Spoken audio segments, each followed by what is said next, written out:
BC property assessments are now in the mail. In them, there is another sign that property values are on the rise. The typical house in East Vancouver has now topped the $1 million mark. Lisa Johnson has the details.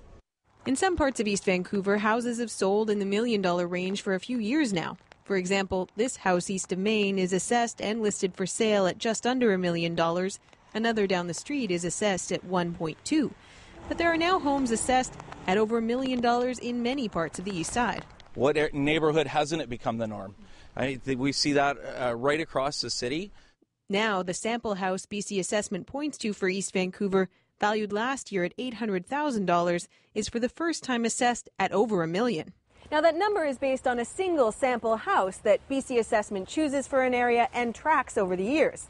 They won't tell us which house it is, so it's hard to say what that number means, but it is another marker of a trend real estate agents have been seeing in East Vancouver for a couple years now.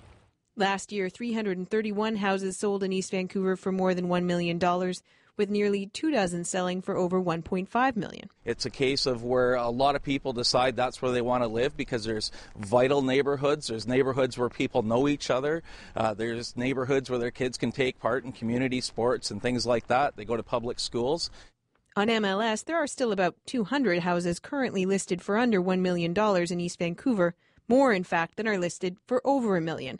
But it's still a worrying climb for a former city council candidate who's been raising the issue of affordable home ownership in Vancouver. This is huge for young, especially young people. But not only young people, families that want to have their kids be able to continue to live in the city. And that's the double-edged sword of rising property values in the city. For those who own, it could be good news, but those who want to get into the market are even further behind. Lisa Johnson, CBC News, Vancouver.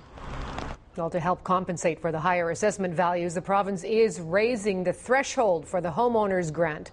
Some homes valued as much as $1.285 million will now qualify. The grant helps lower the tax burden for homeowners.